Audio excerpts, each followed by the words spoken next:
else to turn up.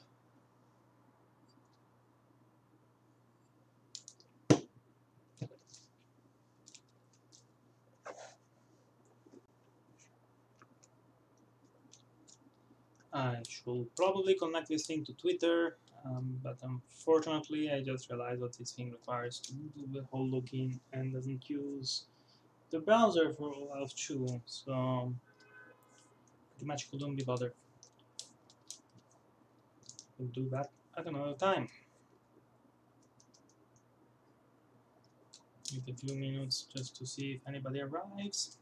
Meantime, just I'm over here, being randomly playing stuff on YouTube earlier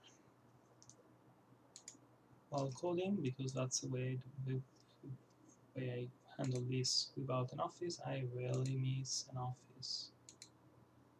You may have seen my blog post. I do miss an office, but I don't.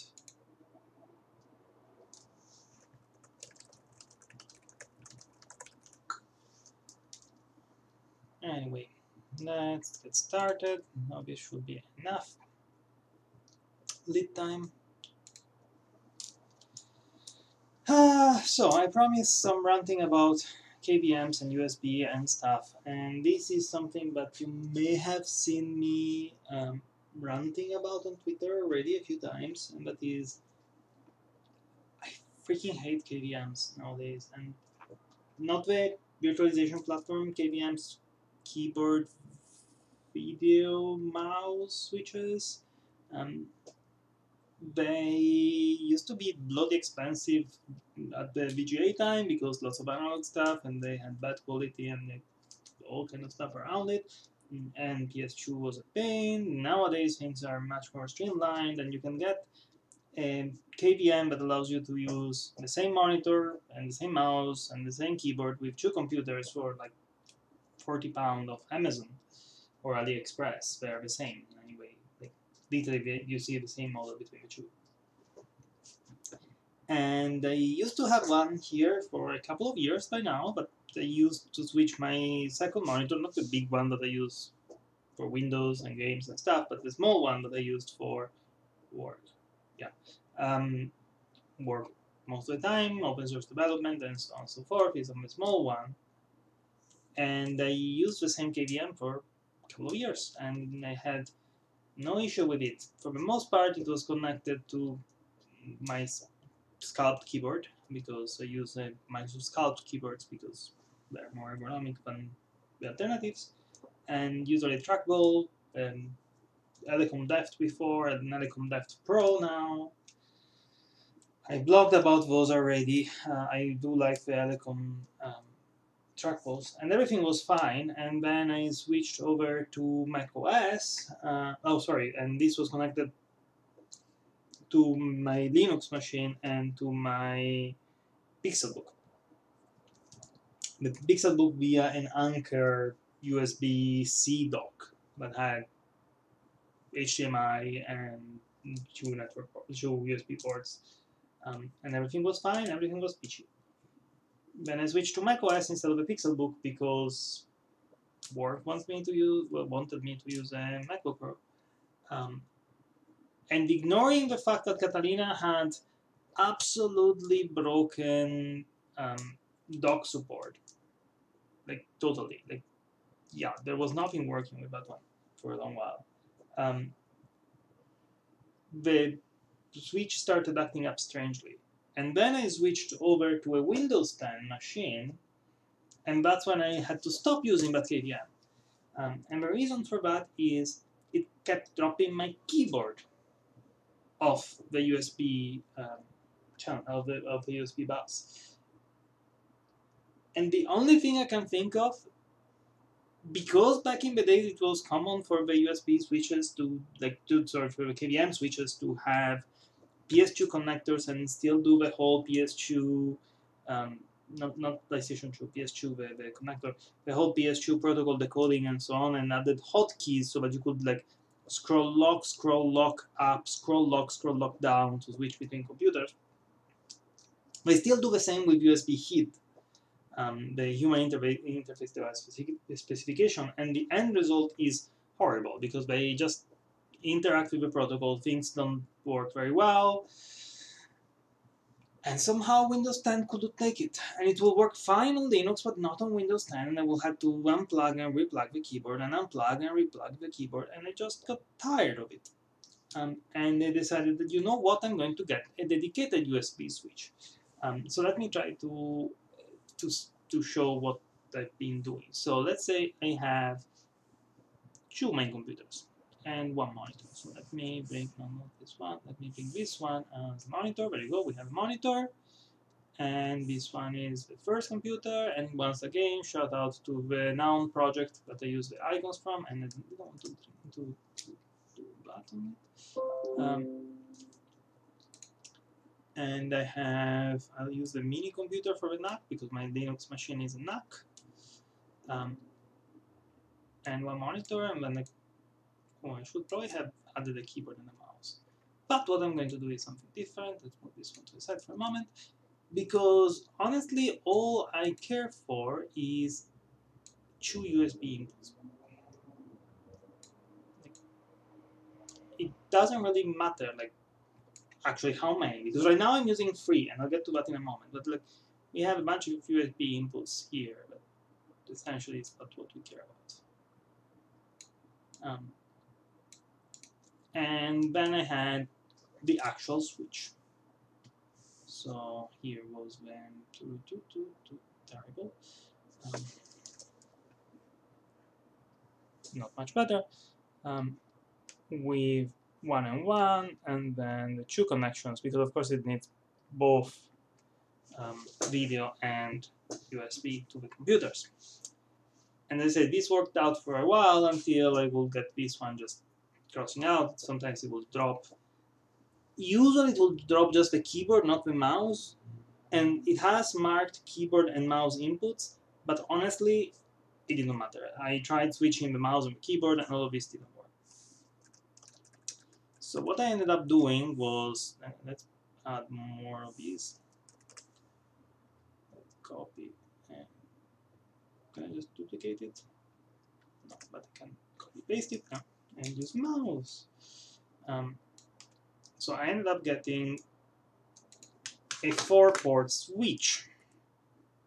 And the only thing it does is just switching USB, this one, switching USB inputs to a different thing. So all of these 3 over here will be connected through a USB switch. And this will go on one computer and the other computer and the third computer, because why not? Okay, no, but there is a reason why, and the reason is I got tired of having 2 keyboards on the computer all the time, on the desk all the time. And so, you know what, if I'm going to get a USB switch, I may as well get a 4-port USB, 4-computer USB switch. And that worked for a while. But sometimes the mouse will drop off the bus together with the keyboard. And I used the Wacom tablet as a guinea pig. What I used to draw over here is a Wacom tablet. So this is the keyboard, this is the mouse, and this is the tablet.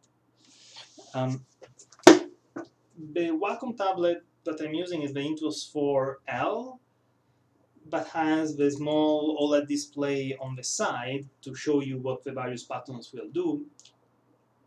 And sometimes it will show garbled output, because that thing seems to be refreshed, I think every second or something like that, because you can change it dynamically. And sometimes it will just have noise, like a whole line of pixels always been on, but if I unplugged it and replugged it, everything was fine. Okay, there is some interference somehow. And yeah, I forgot that these things still had the thingy here, the KVM switch here, so that the one monitor connects to the 2 computer. And the reason for that is simply that my monitor doesn't seem to like switching between, well, not just the monitor. The monitor and the computer were fighting over whether the DisplayPort input was needed or not. because the computer will go to sleep, the monitor will say there is no display port, the computer will turn on, and the monitor will be, well, there is nothing on the display port, I'm not going to care. And the whole thing dropped off. Like, I stopped caring, I put back the KVM switch where it's easier to tap the button on that thing rather than on the monitor. I liked it this way.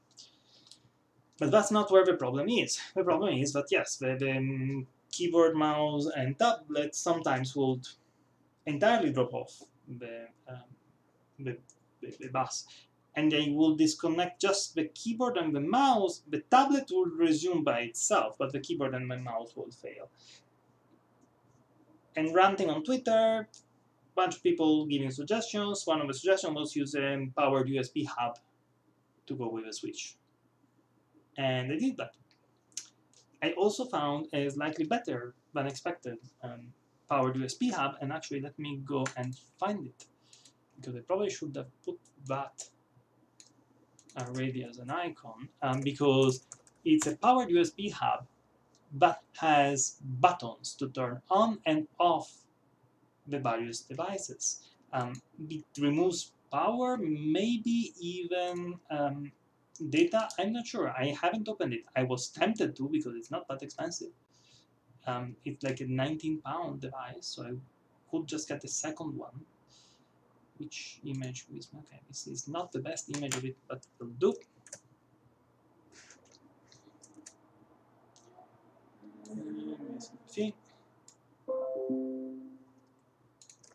And this is the thing. So this is what I'm using now for the most part. Can I select this thing altogether? Yeah, we go. Oh, I need this thing. This one. Just one that? Yes. And all these are connected to the hub right now. And this is still the switch. And the switch that I'm using, just for completeness sake at this point, is a Sabrent one.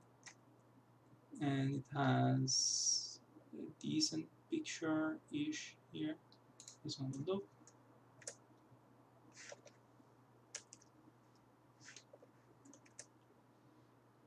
And the Sabrent one is, as I said, okay-ish. It's not the first USB switch I tried. The first one I tried was a Ugreen one, which literally you can get on Amazon and on AliExpress, exactly the same model. So these are connected here. And the Ugreen one is annoying. Well, it's a 2-port because I didn't expect it to.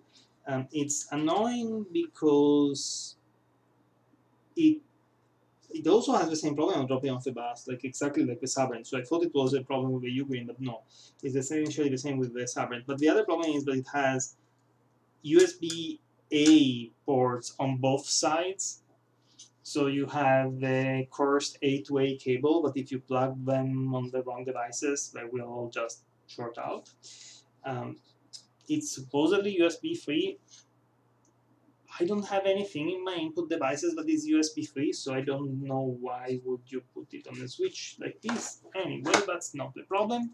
The Sabrent one, as you can see from the picture, it actually has cables that are just wired in, and it has a separate controller button, so you could put one away from the other, but then you wouldn't know which one is selected because the controller button doesn't actually have the LEDs. The LEDs are only on the main device.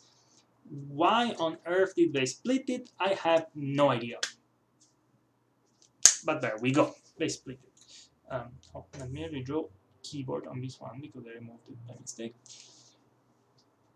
Okay, so what's going on with this thing? Well, this thing works. Like, that's what I'm using right now. So if when I do this, I click one on the KVM, and I click twice, you probably heard it, to switch to the Linux machine that I have here.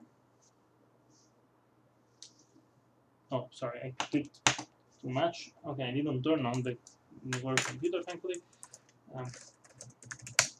And yes, now I'm back on the thing, and I can even tweet from that one, so you won't see me doing anything but the tweets will appear on the other one. I'm not going to bother right now. But yes, this works fine. Everything is alright with KVM most of the time, and I was just hoping that it would actually reproduce.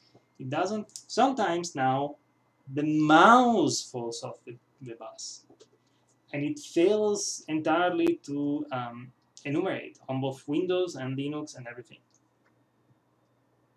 There is nothing to do to resurrect it except for unplugging it and replugging it. But thanks to the buttons, it just like click, clack, and it works.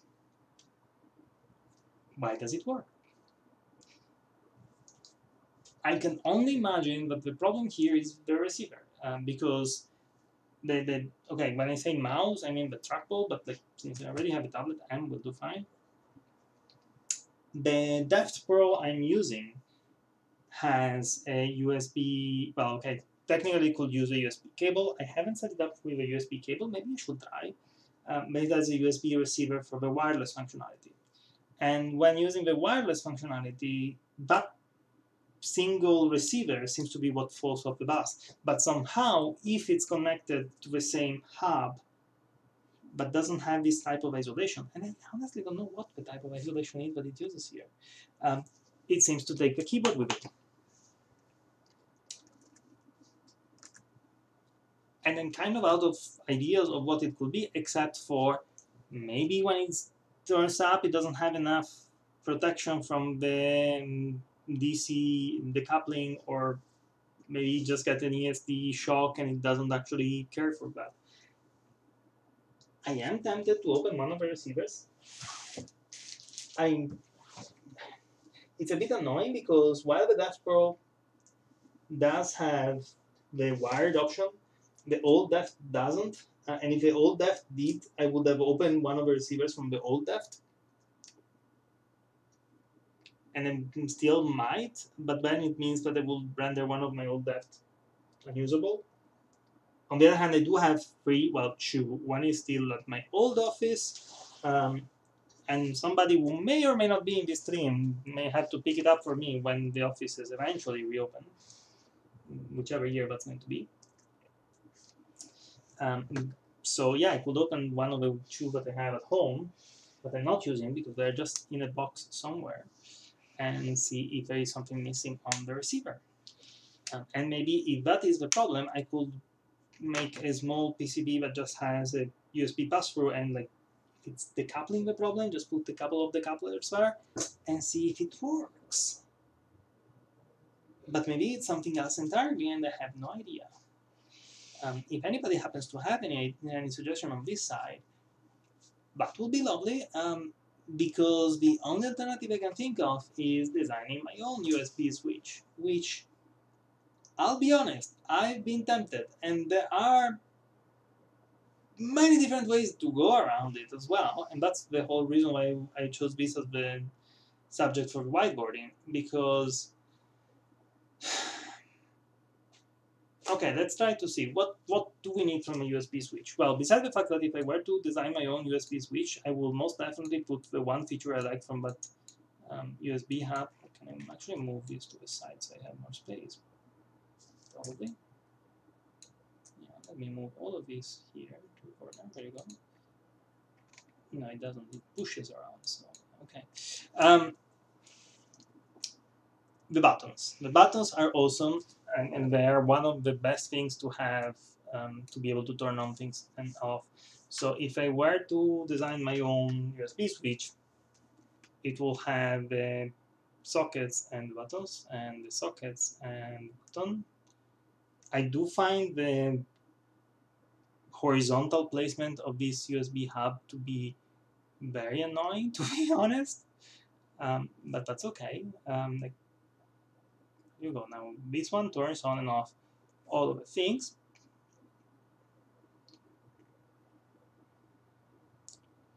And of course, on the back, you need the cables, but let's assume that we'll have like just, let's do 4 again, 4, and not USB A connectors, but USB B, so that it is a normal USB device.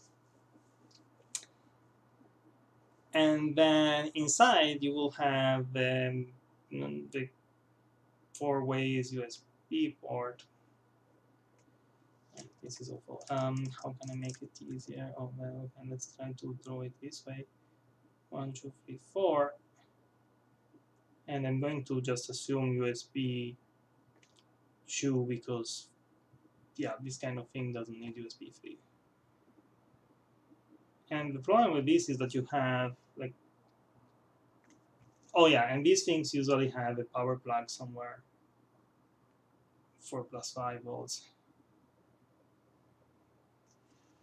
Because just sucking the power from one of the computers, you don't know which one, they can turn off and off at times. You probably want to use your own supply instead of internal one, and most USB hubs will also have internal one. Sorry folks, they smell smoke, I don't know where it's coming from. So I assume that the +5 you're just going to provide to all of these separately. Well, with the switches, so +5 rail.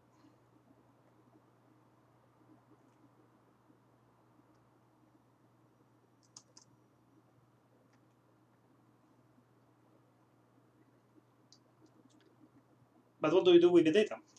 You have 2 main options for the data, and one is to just have a multi-way switch for each. Like, these will be like 2 data lines, and like the last one is ground. I'm not going triangle, not triangle. These are going to be the 2 lines. You could have, let's call this the USB hub with a multi-way switch. And you select which one, and each one goes to a computer.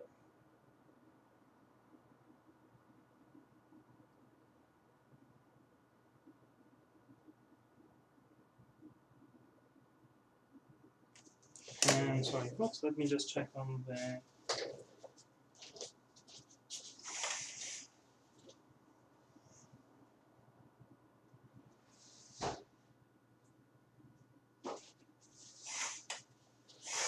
Seems like somebody's walking outside. Anyway, you will have a physical switch or an electrical switch that just connects the data plus and data minus to one of the 4 output computers. And that will be completely transparent. Or you could do the thing that is more. There are pros and cons. The pro of this is it's transparent. There is like it's electrical switching.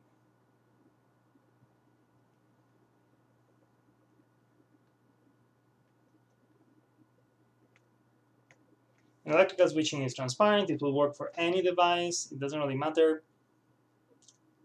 You're just like if you were to detach or reattach the cable on each of the devices, and that's what the one I have in front of me does. It just switches the data plus and data minus lines electrically. The alternative is to have one big MCU with the 4 ports inputs and showing up and like on a USB hub usually, which connects to a controller.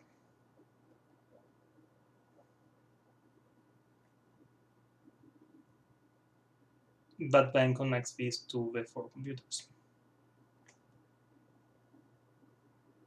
Or 3 computers because it's easier to draw.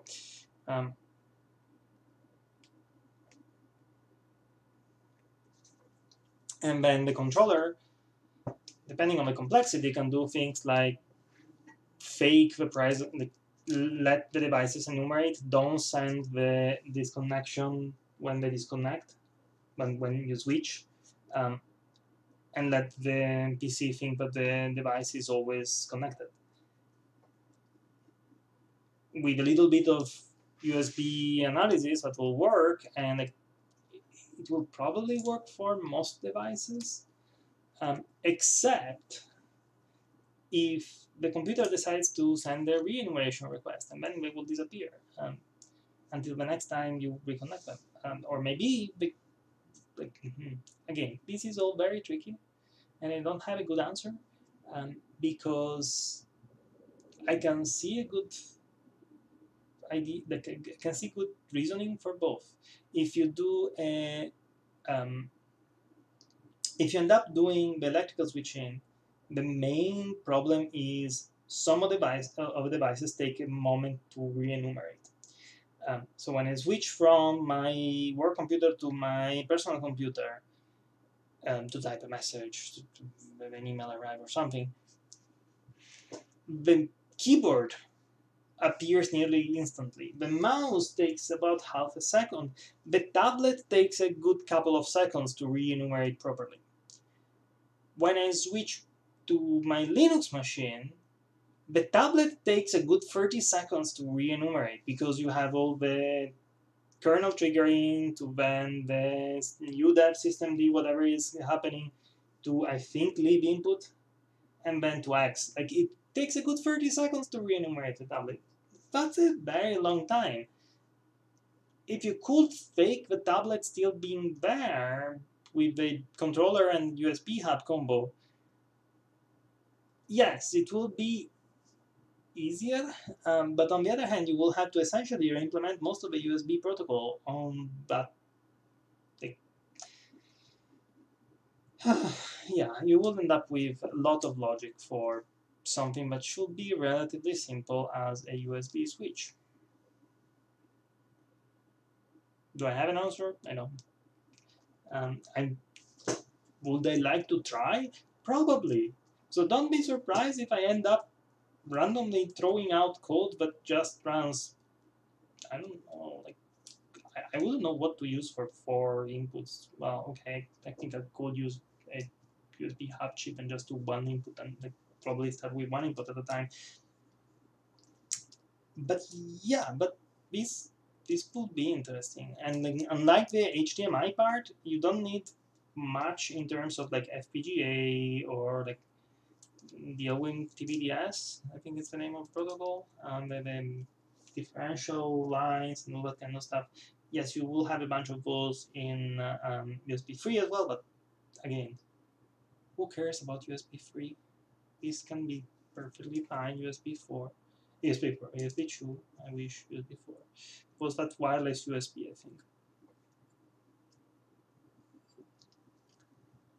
But to be honest, I even, like,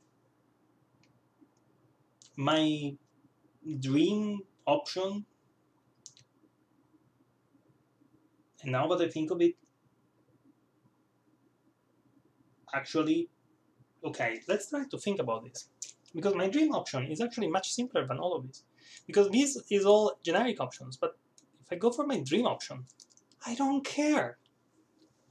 I want a keyboard, and like, I'm going to try to draw the Microsoft Sculpt keyboard, which goes this way and down, and like this is awful, but it will do. Keyboard. And I want a mouse.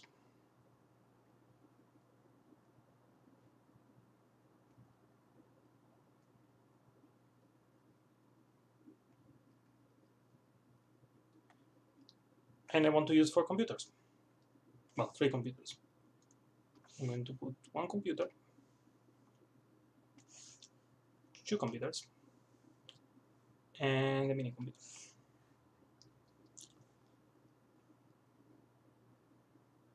And I just want to be able to switch between them, right? Like that's all I want. Is like, I want something that connects to the 3 of them and keeps the connection open. I don't need something that does all of a generic USB possible. I just need HID. I just need an HID switcher.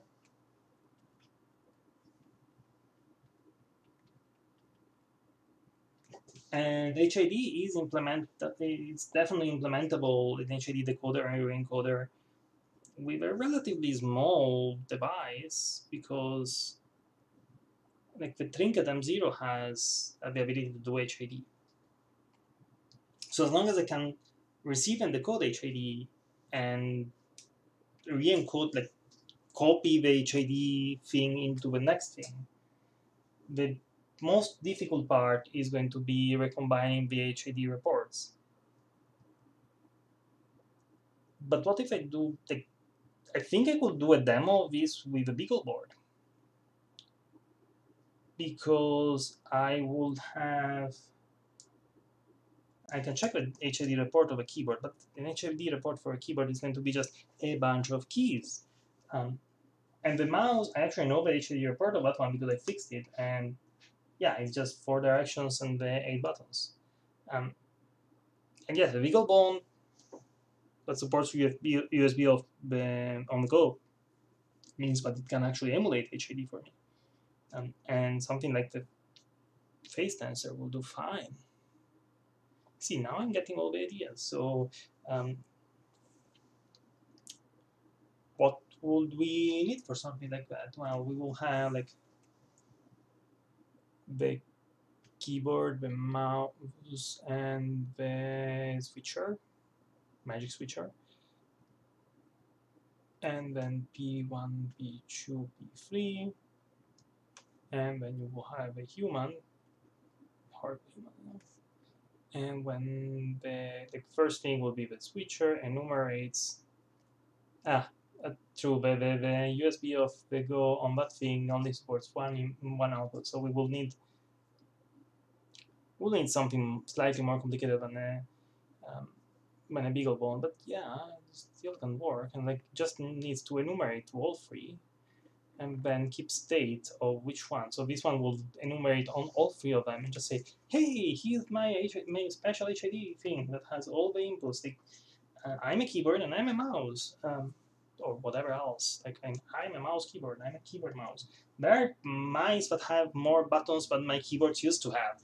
I'm sure there is something that can be done for that.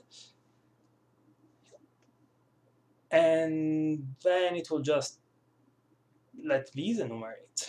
So keyboard and mouse, when it starts up, it just gives power and goes like, hey, who's there? Just tell me who you are.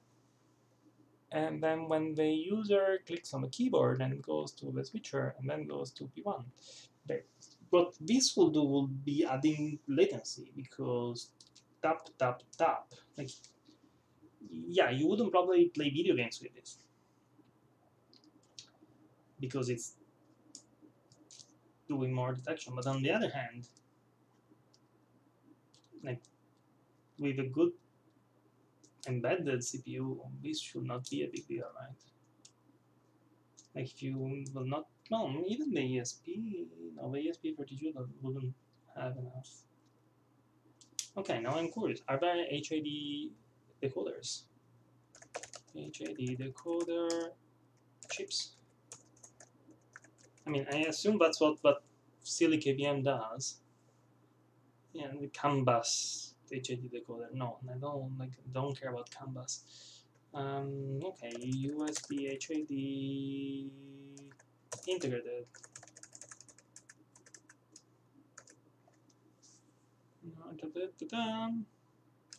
There is a human interface device tutorial from Silicon Labs. What do they suggest using?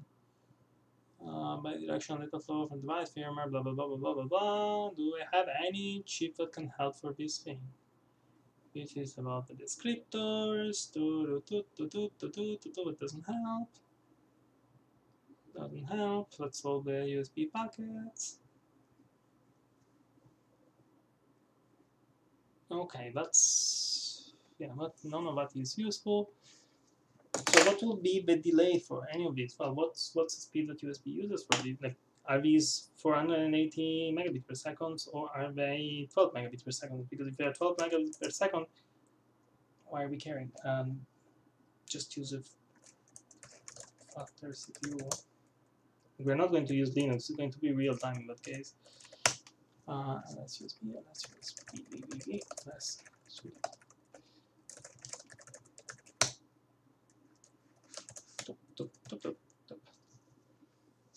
And I want the Microsoft one. So the nano transceiver, 100 milliamps. It's a USB 2, great, yeah, I know that. Human interface device, human interface device. Actually, it appears as multiple devices anyway. Does it tell me the speed actually? ECD HID 1.11, that doesn't help me. Speed. What's the speed on this thing?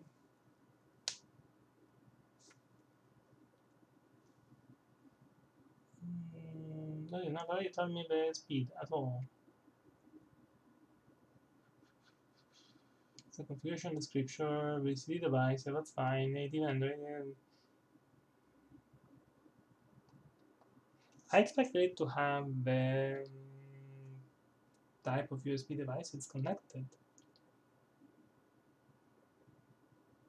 but it doesn't.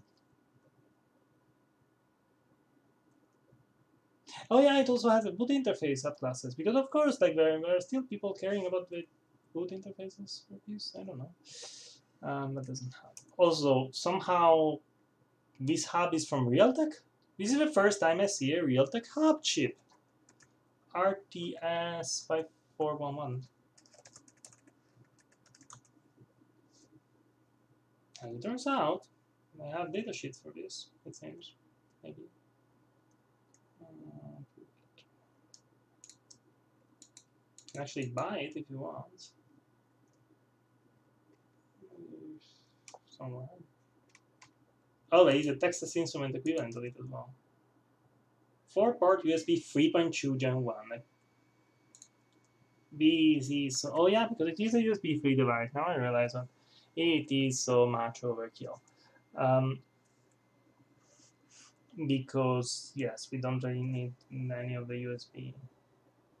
Oh, it has a power enable connect. I could actually pair port power switching. I could actually turn this on and off from the computer if I wanted. That doesn't help me now though. Telecom. Okay, I think somebody fixed the trackable mouse that used to appear as an SD card.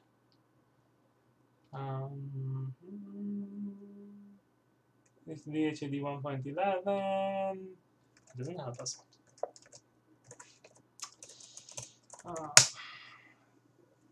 Do the HID USB HID class tell us what the speed is going to be?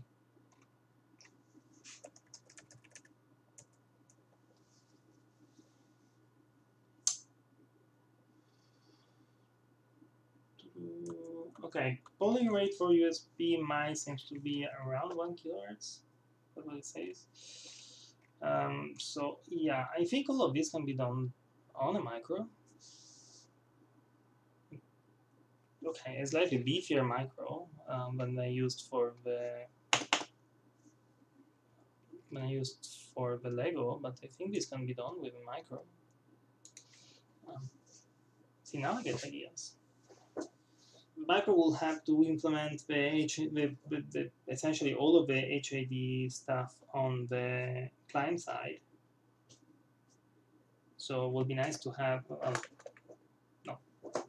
enough of it. See, this is going to be.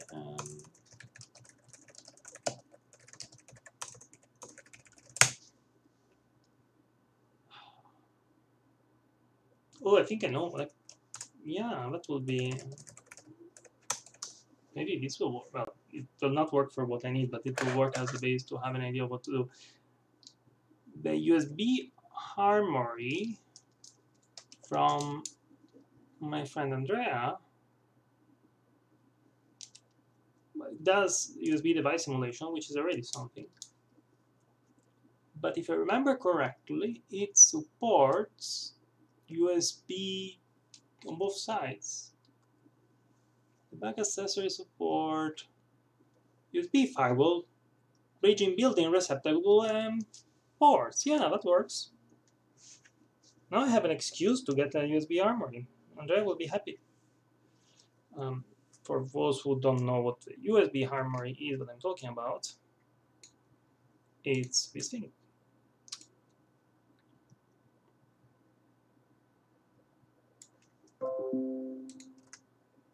Oh, let me zoom this.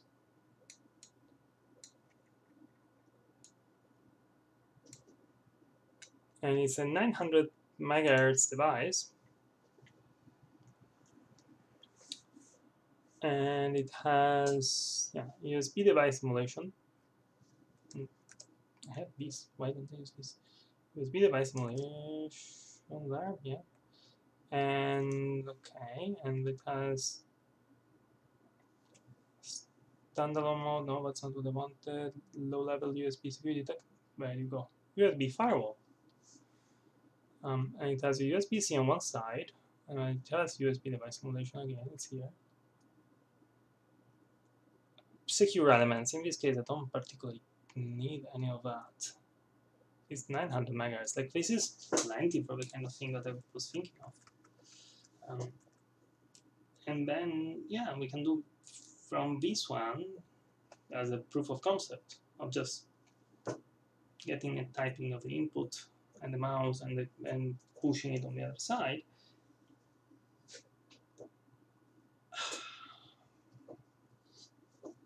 And maybe Tamago would help, although maybe not.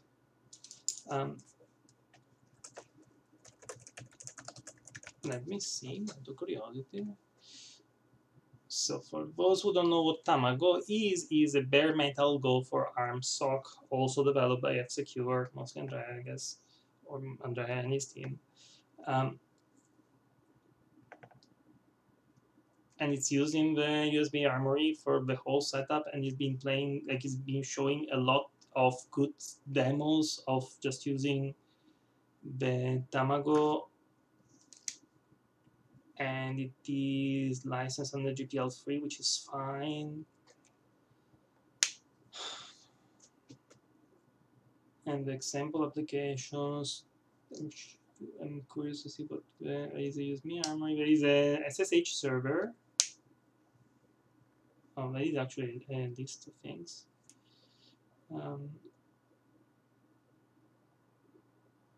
It can detect, it can work on SD cards and SMCs. I mean, I think this will work fine. Like, this will actually be very interesting. Now, this is an IMX. Yeah. It's an open source hardware design as well. So the idea is that you can take the original files and base yourself on that for what I will need, although I will have to change significant things.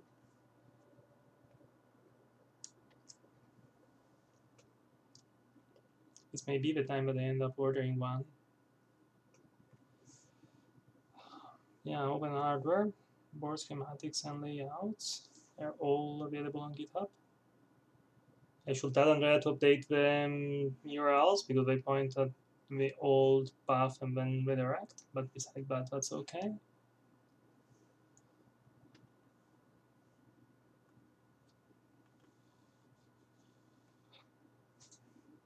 I mean, okay, it's in KiCad, so I would not be very good at trying to modify this because every time I try to use KiCad, I end up completely messing everything up.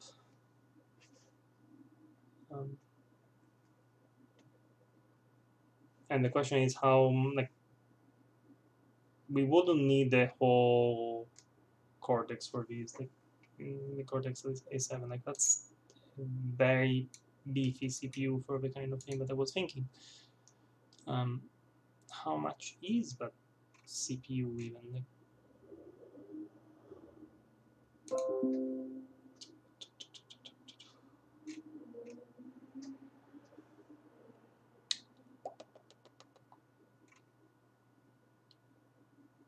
yes, that's the part I want. And how much is it? Just to know the rough BOM cost. I mean, okay, the single CPU is like $7. So that's not what brings up the cost. Like the cost is the whole setup and design and all the things connected. Like there is a lot more to it than just the CPU. So the CPU will actually be feasible. So yeah, why not? Okay, so that's going to be probably a blog post because I will have to think it over even more and maybe have somebody who give back some feedback on like how this goes together. And I will probably go ahead and point Andrea to the stream because, well, why not? But that will be the idea. Like you get one device connected to 4 computers, plug the the receivers into. I mean, honestly, it would also be slightly simpler to just integrate the receivers because like, no, the sculpt is actually encrypted, so you will need the receiver for that one. I don't think the mouse is encrypted. I'm I'm not 100% sure, but I will be very surprised if Alecom is not liable to clickjacking. And I guess that will be by itself a good idea just to open one of the receivers up to check this out. The question is how much time and money do I want to put on this project?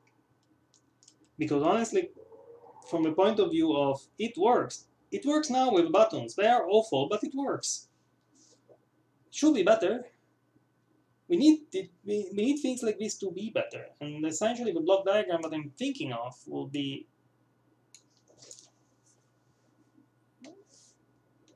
USB 1, USB 2 inputs.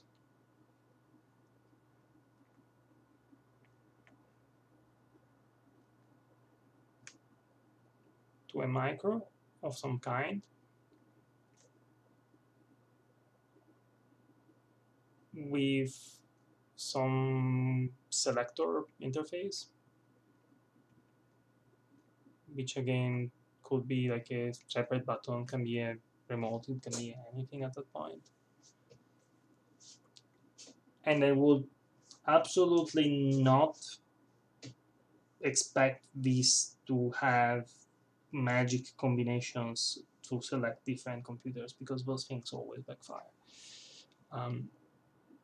And the power supply.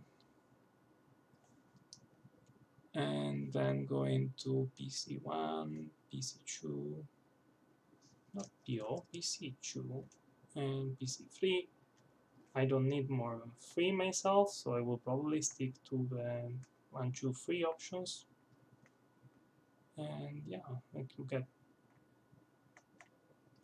like supposedly that should not be a big problem to select which one. That's all you need, technically. This one wouldn't have an on-off for the buttons, but oh yeah, the selector and the reset button. Because that's the other thing, like it would have been so much easier if the KVM just had a reset button. Right now, if you just try to unplug it and replug it, turn it off and back on, it doesn't actually reset anything on the bus devices because it's if there is enough power in the bus, it will just take it as parasite power. It doesn't do any isolation of the power that is coming from a bus versus the power that is coming from a PSU, which it by itself is like it scares the heck out of me. Like I didn't even want to use the same ground and 5 volts to control the inputs to the HDMI switcher for the TV. I used an opto isolator on that one because yeah. Yeah, I wonder, like, can we have this? Like, can we make something like this without having to without it costing the same amount of the USB Harmony at 100 plus euro? Again, I do understand why it gets to that point, but can the bill of material be lower than that? Can we get something that connects to multiple computers and get the information to one or the other? Maybe.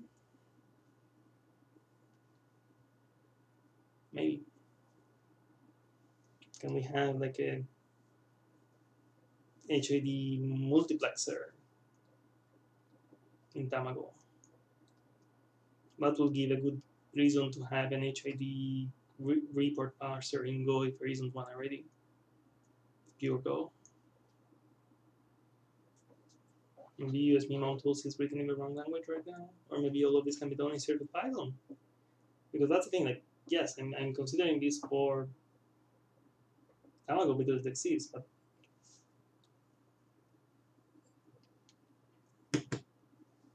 polling keyboard and mice will be enough or not?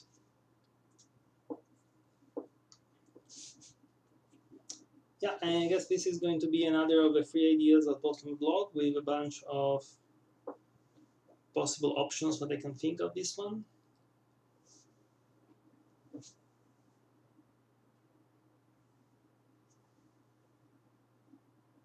Yeah.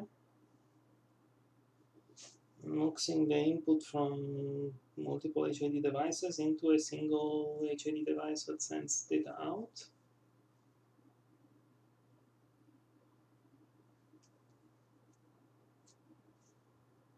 Yeah, I can think of it.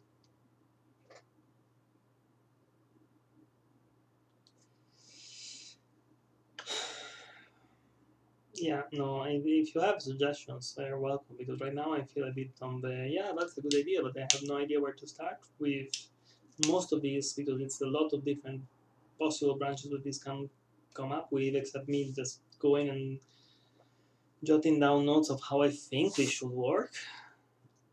Yeah. Well, if anybody has any suggestion, I'll be open to it. And otherwise, yeah, I'll probably rant more next month. Oh, wait. Yeah, I have a feeling that in a month time, I won't have the time to be ranting, and I'll explain that later. Um, and I may move from Thursdays to a different day just so that it doesn't collide with the new blog posts. Well, we'll see. Anyway, have a nice evening, everyone. Bye. If I find the end stream button, yes. Bye.